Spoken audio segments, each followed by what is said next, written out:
So let's get down to how to create a template, right? You're going to click this create button in the top left corner and the big screen is going to come up and you can type the type of template you want. So I'm going to type Instagram post. We're going to select 1080 times 1350. That is the new IG template size. And now we're in and we have a completely blank page. Now I'm just going to do a very basic design. I'm going to assume that we're just going to create a little open house single page post. So your best friend button is going to be uploads. I'm not going to describe all the buttons here because you don't even need half of these buttons. The big button that you require all the time will be the uploads button.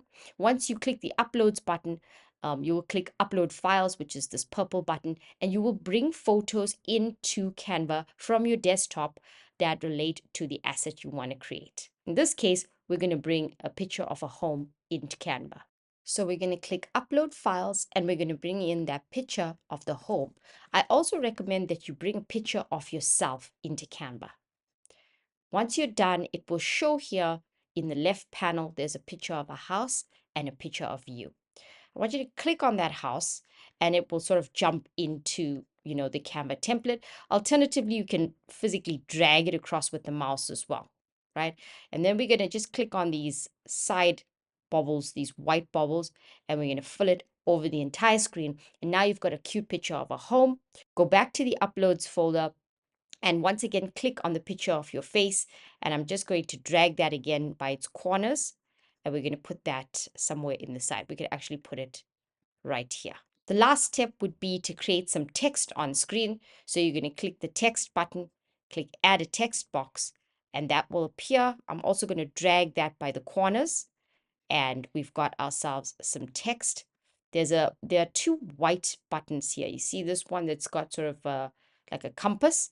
We're going to drag it by that compass icon, that white icon. We can place it somewhere and then we're going to type open house. Now, if we want to straighten that, we're just going to drag it. And when we drag slowly enough, you'll see these purple lines appear. They are sort of markers for the page. So now that I've scrolled it to a certain point, it's showing me the midpoint. So I'm just going to leave my mouse. And now we know that the word open house is in the middle.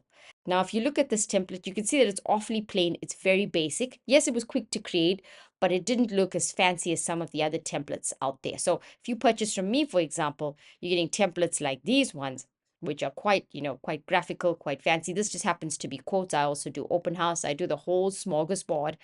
So you're better off purchasing templates which already have text filled in, which already have different text styles, font styles, and you can then edit those with ease versus trying to do that yourself. In the next video, we're going to look at how to access a template that you've purchased.